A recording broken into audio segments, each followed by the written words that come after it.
Eh bien, cette image est en train d'être signalée. Que se passe-t-il là? Qu'est-ce que c'est? Eh bien, nous sommes en train de regarder ici. Ah, ce sont des groupes de motards qui sont là en ce moment. Les collectifs Andal, les collectifs qui se sont réunis, d'après ce qu'on dit, dans un commerce, dans un centre commercial qui s'appelle Commercio, multiples, disons qu'ils s'y réfugient pour se mettre d'accord, etc. Qu'est-ce qu'ils vont faire? Aussi. Vous voyez qu'il y a de tout dans la vigne du Seigneur, apparemment. Les files d'attente pour ce qui vient ensuite, non. Il n'y a pas de tout dans la vigne du Seigneur. Et ce groupe sort, un groupe de personnes, un groupe de chavistes dans les rues de Caracas pour demander qu'on rende Maduro. C'est-à-dire, je sens que s'il y a des groupes qui demandent cela, on ne va pas écouter, voir ce qu'ils disent.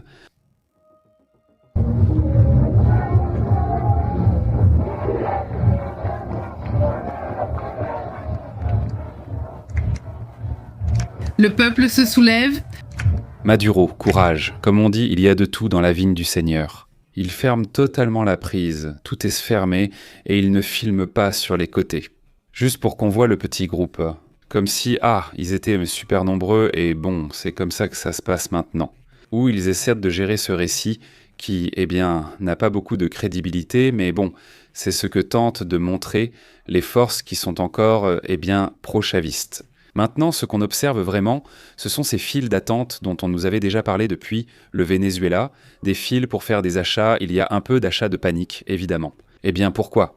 Eh bien, parce qu'il y a évidemment de la nervosité quant à la façon dont vont se passer les prochains jours. Et face à cela, face aux prochains jours, on ne sait pas. On ne sait pas clairement ce qui va se passer concernant l'approvisionnement alimentaire et tout cela. Eh bien, si tu ne sais pas s'il y aura de la nourriture demain, évidemment tu te prépares un peu, non? Je ne sais pas, c'est plutôt une question de demander aux gens d'être patients, non? Et évidemment, il ne faut pas faire d'achats excessifs pour que tout le monde puisse en avoir un peu. C'est toujours ce qu'on demande. En Corée du Sud, il n'y a pas de coutume dans de telles situations. Je ne sais pas si c'est pareil au Japon. Mais quand il y a des ouragans ou des séismes, peu importe. C'est pour éviter les achats de panique. Tout le monde achète de la nourriture seulement pour un jour ou deux, au maximum. Pour que les autres derrière puissent aussi avoir un peu de nourriture. Et c'est ainsi qu'on évite qu'il y ait une accumulation de nourriture. Bon, nous allons rester attentifs. Mais exactement.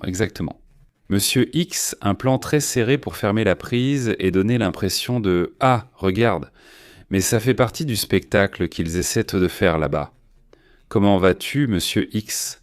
Salutations à UCITA 5, comment ça va? Très bien, dit-il. Il se réveille plus ou moins à 5 heures du matin, dit-il, à 4 pâtés de maison de l'un des endroits qui concentrent le plus de Vénézuéliens dans tout le Chili. À Santiago, je me suis réveillé effrayé à cause des cris partout. Salut Bayo, comment vas-tu? J'imagine que tu fais la fête encore et encore, n'est-ce pas? Les gens en Espagne, à Miami, au Chili, en Argentine sont sortis, évidemment, pour crier de joie, n'est-ce pas?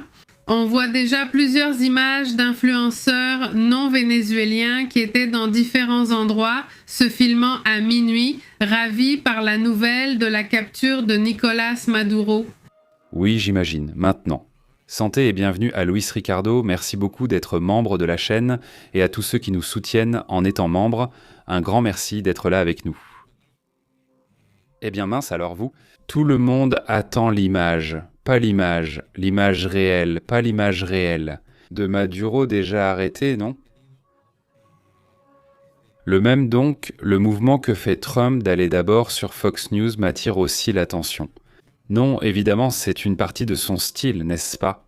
Nous allons attendre. Je pense qu'il sera déjà sorti dans 1 heure. Je ne sais pas si Trump ou quelqu'un d'autre sortira à la Maison-Blanche.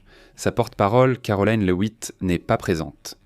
Je pense que c'est lui qui va sortir, oui, je le pense. J'imagine que oui. Non, il adore ça, n'est-ce pas? Et d'ailleurs, en ce moment, au fait, as-tu déjà commenté ce qu'a dit le sous-secrétaire d'État?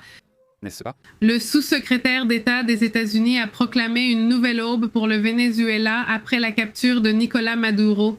Ce haut diplomate américain a publié avec succès une nouvelle aube pour le Venezuela. Le tyran est parti. Il sera enfin jugé pour ses crimes. En août dernier, ce Christopher Orlando a mentionné que le peuple vénézuélien devait se soulever et réclamer sa liberté. Eh bien, à cette occasion, le fonctionnaire avait été qualifié C'est honteux donc que Maduro soit resté au pouvoir malgré sa défaite évidente aux élections de juillet 2024. Bien sûr, ici Tavo Lange dit. Il y a presque 2 heures, Dross a aussi célébré à sa manière. J'imagine, bien sûr, c'est-à-dire, Dross, il faut se rappeler, il est vénézuélien, il va je crois, en Argentine, il me semble. Je ne suis pas sûr, mais oui, bien sûr, j'imagine. Pourquoi célébrer? Bien sûr que non. Salut Tavolange, comment tu vas? Il dit. J'espère que tout ira bien pour le Venezuela, dit l'Espérance. Mais il reste beaucoup à faire et j'espère sincèrement que le pays retrouvera la démocratie sans violence, dit-il. Bayo, 25. J'espère bien, Bayo, vraiment, nous l'espérons et que ce changement se fasse en douceur, disons, dit-il. Bonjour. Je suis resté un moment sans internet, mais je suis de retour maintenant. J'insiste. Merci beaucoup, Luciana la Précieuse, infiniment d'être ici avec nous. Je te salue chaleureusement. Passons donc à un autre sujet, parce que, voyons, allons au trail, mais un instant, allons au trail.